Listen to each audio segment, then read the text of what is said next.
dia, pessoal, tudo bem? Como vocês estão? Vamos lá para a nossa aula de língua portuguesa de hoje, dia 12 de março de 2021. Nós começamos a trabalhar na segunda-feira sobre relatos, o texto contando relatos de personagens, relatos de pessoas. Falamos aí sobre as crianças do Brasil e nós começamos a ver sobre a história da Amezilda, tá? A Amezilda, né? Que ela escreveu um relato sobre ela. Nós vimos que teve um texto informativo, um texto instrucional falando sobre ela, colocando as características, e depois o relato que ela mesma escreveu sobre ela. O que a gente percebe aí nesse relato? Que esse relato que nós conseguimos ler, ele faz parte de um livro escrito por José Santos. O que esse José Santos fez? Ele foi lá no Museu da Pessoa. O que é o Museu da Pessoa, professora? Lembra que nós vimos que no Museu da Pessoa é um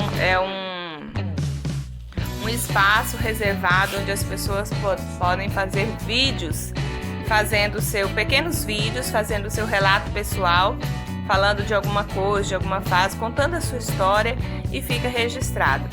Esse autor, ele foi lá, pegou esses relatos e de todos os que ele viu, ele selecionou 27 e colocou neste livro aí, falando sobre as crianças, né, que ele conta a história, crianças do Brasil, suas histórias, através dos seus próprios relatos. Estes que eram feitos em vídeos foram transcritos e escritos, né, para que as pessoas pudessem não apenas assistir, mas que pudessem também ler os relatos, ok? A gente lembra, né, que nós vimos do texto ela falando sobre longo caminho até a escola, ela falando sobre o percurso que ela percorre para a escola. E hoje nós vamos continuar trabalhando agora um pouco sobre esse texto, esse relato que a Amezilda escreveu sobre si mesma. Ok? Vamos lá então. Aí na questão 3, a primeira questão. Milhares de pessoas gravaram relatos pessoais em vídeo para o Museu da Pessoa, contando um pouco de sua história de vida. Esses relatos foram disponibilizados no site do museu na internet e foram transcritos para o papel. Quando a gente fala que foi transcrito, é porque quando a gente diz escrito, é alguma coisa que não existia e foi escrita. Foi alguém que criou alguma coisa e escreveu. Quando se diz transcrito, quer dizer que este texto ele já existia numa outra forma. Nesse caso aqui era em forma de vídeo e ele foi transcrito, ou seja, escreveu o texto que existia em vídeo, agora escreveu no papel. É a mesma coisa de quando a gente tem, por exemplo, um texto em outro idioma. A gente diz o quê? Que ele foi traduzido, tá? Ou seja, vem de um outro texto. Esses relatos foram disponibilizados no site do museu na internet e foram transcritos para o papel. Agora, entre esses relatos, o autor José Santos escolheu 27 histórias que retratam a vida de diferentes crianças do Brasil para criar o livro intitulado Crianças do Brasil. Ele selecionou esses 27 relatos para mostrar uma realidade diferente das crianças em todo o Brasil, mostrando que às vezes crianças de uma mesma idade têm uma visão diferente, um pensamento diferente, por causa da situação em que elas vivem. Deixa eu aumentar aqui isso aqui um pouquinho. Ótimo. Então vamos lá. Como o autor conseguiu as informações para escrever o relato de Amezilda? Marta, como que o autor José Santos conseguiu as informações para escrever esse relato da Amezilda? Ele conseguiu, aqui ó, as duas opções que nós temos aqui. Ele conseguiu com os pais e amigos de Amezilda? Ele conseguiu assistindo ao vídeo da entrevista de Amezilda e lendo a transcrição do relato dela? Qual das duas opções? Como que ele conseguiu esse relato? Que a gente já falou. Ele foi lá e conversou com os pais, com os amigos dela? Ou ele assistiu ao vídeo da entrevista de Amezilda e leu também a transcrição desse vídeo? Marca um X aí na opção certa, tá? Ou aqui ou aqui. Qual delas você acha que é a certa? Nós acabamos de ver. Responda aí. Então vamos lá para a questão 4. Quem conta a história é chamado narrador. Isso aqui, pessoal, é muito importante a gente prestar bastante atenção. O narrador, ele pode ser narrador personagem. Olha só, ele pode ser narrador personagem, que é quando ele participa da história como personagem.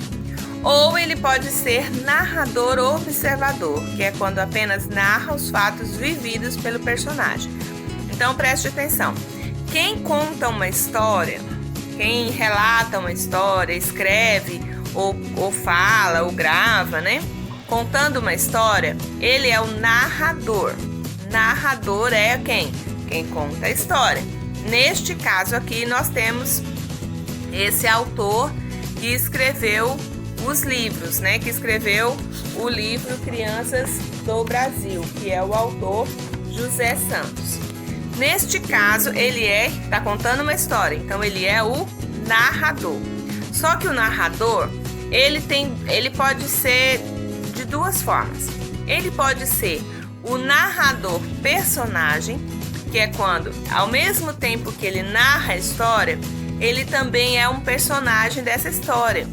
Se o narrador fizer parte da história, por exemplo, se eu estiver narrando como vocês colocaram lá, o texto que vocês escreveram no começo, minhas férias, vocês estavam narrando como foram as férias de vocês e ao mesmo tempo vocês estavam falando de vocês mesmos, né? Vocês eram personagens do texto de vocês, então vocês eram narrador, personagem. Quando o narrador apenas conta a história de outra pessoa e ele mesmo não é incluído, não tem nada sobre o autor, ele apenas conta a história, então ele é um narrador observador, ok? Então você vai marcar aí. Neste caso do relato de Amezilda, o narrador do relato é um narrador personagem ou um narrador observador? Ele faz parte da história? Não, né? Se ele não faz parte da história, ele é um narrador observador, tá bom? Porque ele não é um narrador personagem, ele não faz parte da história. Então, ele é narrador observador. Marca um xizinho aqui no narrador observador, ok? Preste bastante atenção que vocês vão precisar muito disso aqui daqui pra frente, ok? Vamos pra frente então. Na questão 5, responda: Amezilda é uma personagem real ou imaginária?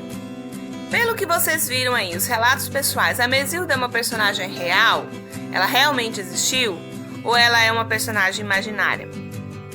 Se é um relato pessoal, meus queridos, a gente vê o quê? Que ela é um personagem real, é uma pessoa que realmente existiu, tá? Ela não é imaginária. Os fatos narrados no relato são reais ou criados pela imaginação do autor?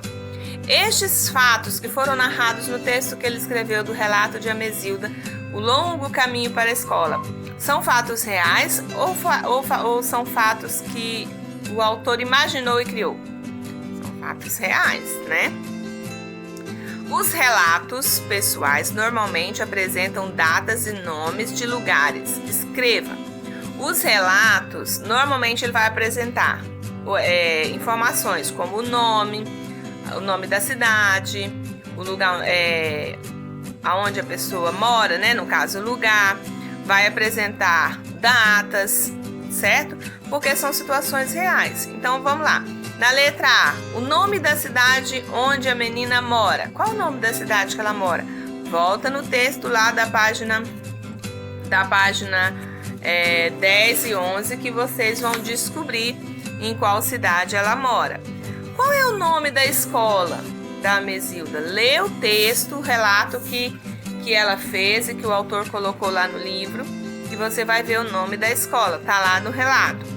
O nome do bairro onde a menina mora também está lá no texto do relato. É só você ler o texto que você vai descobrir estas informações, porque são fatos reais, são dados reais e estão lá no texto. Vamos para a página 13 agora.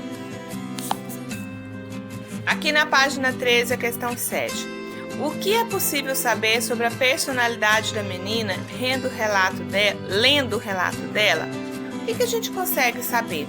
A Mesilda, ela é uma menina, vai sublinhar. O que é sublinhar? É quando você faz uma linha embaixo, né? A Mesilda, ela era esforçada? Será que a Mesilda era esforçada? Lê o texto e tenta descobrir. Era uma menina preguiçosa? Era uma menina otimista? O que é otimista? Que vê o lado bom das coisas, que acha que as coisas podem pode dar certo. É uma pessoa que é pra cima, né? Que vê o que é bom. Ela era uma pessoa medrosa? Era uma pessoa alegre? Era uma pessoa solidária? Professor, o que é uma pessoa solidária? É uma pessoa que tem disposição de ajudar o outro, de auxiliar a outra pessoa. Era uma pessoa estudiosa? Triste? Será que a Mesilda era triste? Lê o texto que você vai descobrir. E aí você vai fazer uma linha embaixo da palavra que você acha que descreve aí a personalidade, quem ela é, e não apenas como ela é fisicamente. Justifique as suas respostas usando como apoio as informações do texto. Por que você acha que ela é isso daí? Então você vai escrever uma frase aí que você vê lá no texto e vai justificar por que você acha isso. Por que você acha que ela é isso daí que você falou? Baseado em que você tem? Você baseou em quê? No que você acha? No que você pensa? Ou você baseou no texto, nas informações que ela deu no texto? Então justifica a sua resposta. Você justificou a sua resposta baseado no texto que ela escreveu do relato pessoal, certo? Questão 8. A Mesilda relatou fatos de quando era criança. Ela contou fatos de quando ela era criança. Hoje, a Mesilda ainda é uma criança? Preste bastante atenção. Quando ela narrou o texto, o relato pessoal dela aqui estava falando sobre o momento em que ela ia para a escola, falando sobre o caminho que ela percorria até a escola. Porém, se você olhar lá na página 10, nas informações lá bem descritas sobre ela, você vai ver que ela nasceu no dia 29 de maio de 1948. Será que hoje a Mesilda ainda é uma criança? Provavelmente. Será? O que você pensa? 48 anos que meu pai nasceu. Ele é uma criança? Não é, né? E a Mesilda, será que ela ainda é uma criança? Preste atenção. Sim ou não? Circule na ficha a parte que confirma a sua resposta. Então, você vai lá na página 10, vai circular em volta da parte que justifica a sua resposta. Qual é a parte? A data do nascimento dela, né? 9. Algumas vezes os relatos pessoais têm o objetivo de transformar as experiências pessoais em exemplos a serem seguidos. Na maioria das vezes, os textos de relato pessoal, ele tem esse objetivo, né, de fazer com que a pessoa dê exemplo aos outros através daquilo que ela fez. Qual o exemplo deixado por a Mesilda no texto em relação à importância dos estudos? Justifique a sua resposta. Qual o exemplo que ela dá em relação à importância dos estudos? Leia lá na página 11 o relato e você vai ver qual é o exemplo que ela dá em relação à importância dos estudos. Por que você acha, por que você identificou esse exemplo aí, tá bom? Essa parte aqui de baixo que tá falando pra gente assistir esses vídeos aí e perceber a diferença entre as pessoas no modo de falar urbano e rural, eu procurei esses vídeos para postar para vocês, mas eu não consegui encontrar, tá? Então, se alguém conseguir encontrar e quiser colocar pra gente no grupo, fique à vontade. Eu não consegui encontrar. Mas a ideia é mostrar o quê? Que às vezes, sobre o mesmo assunto, as pessoas de região diferente, às vezes até do campo e da cidade, né, da área urbana e da área rural, acabam tendo diferença na forma de falar, na forma de ser. Então, os relatos pessoais é interessante porque a gente percebe um pouco, não apenas da característica própria da pessoa, como da questão da cultura da sociedade onde ela faz parte, tá bom? Vamos lá para a próxima página, página 14. Aqui, pessoal, na página 14, nós vamos pensar um pouquinho aí, baseado na deixa que nós recebemos lá do relato de Amezilda. Existem muitas maneiras de chegar à escola, certo? Certo. Tem gente que vem a pé, tem gente que vem de carro, tem gente que vem de ônibus, tem gente que vai de bicicleta. Cada um vai de um jeito diferente, não é? Uns vão de carro, outros de ônibus, outros de van, outros a pé. No entanto, para algumas crianças, o caminho da escola, o caminho de casa até a escola pode ser longo, difícil e arriscado. Nessas duas páginas, nós temos aí alguns exemplos de algumas crianças, o caminho que elas percorrem até chegar na escola. Aí nós temos essa primeira criança aqui, né? Ela está aí, é uma menina indo para a escola de carro em Salvador, na Bahia. Essa foto é de 2018. Essa aqui de baixo nós temos aí, alunos a caminho da escola em zona rural em Betânia, Pernambuco, 2014. Olha para você ver, aqui ela está indo de carro, é uma estação. Aqui eles já estão indo a pé na zona rural, numa estrada de terra, indo para a escola. O que eles têm em comum? Todos estão indo para a escola. Essa outra aqui, criança chegando à escola a pé em Conceição da Barra, no Espírito Santo. Essa foto é de 2014. Cada uma percorrendo um caminho, mas todas elas com o mesmo objetivo, chegar à escola. Vamos para a página 15 concluir o nosso assunto. Aqui nós temos outra situação, nessa primeira foto aqui. Aluno percorre o caminho até a escola de bicicleta em Crateús, no Ceará, tá? Então lá tem a pé, tem de carro, aqui vai um de bicicleta. Nessa outra foto aqui, os alunos também percorrem o caminho até a escola a pé e de bicicleta em Urubici, Santa Catarina. Essa foto é de 2009. E aqui uma situação mais diferente ainda, né? Porque quando os alunos vão de barco escolar transportando alunos no Rio Madeira, em Porto Velho, Rondônia. Olha aí, né? Nosso estado aparecendo, apesar que normalmente quando Rondônia aparece é dessa forma que aparece, é como se fosse só assim, né? Mas não é. Mas é exemplos que nós temos também aqui. A questão é, não importa como você chega à escola, o importante é que você chegue com segurança. Não importa como você chega, o importante é que você chegue com segurança até a escola. E aí nós temos duas questões aqui para vocês responderem aí. Como é o seu trajeto até chegar à escola? Você vai dizer como é o seu trajeto. É longo, é curto, é perto, é longe? Você vai a pé, vai de bicicleta, vai de ônibus, de van? Como que você vai para a escola? E depois, você concorda que sempre vale a pena ir à escola? Por quê? Você concorda que sempre vale a pena ir para a escola? Ou você acha que não faz tanta diferença assim, tá?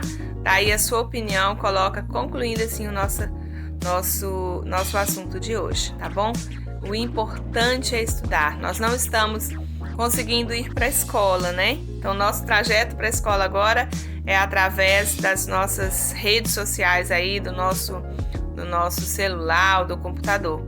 Mas, de qualquer forma, nós estamos chegando ao nosso aprendizado, tá? Então, vale a pena, de qualquer maneira, se esforçar, fazer o máximo possível, tá bom? Beijo para vocês, até segunda.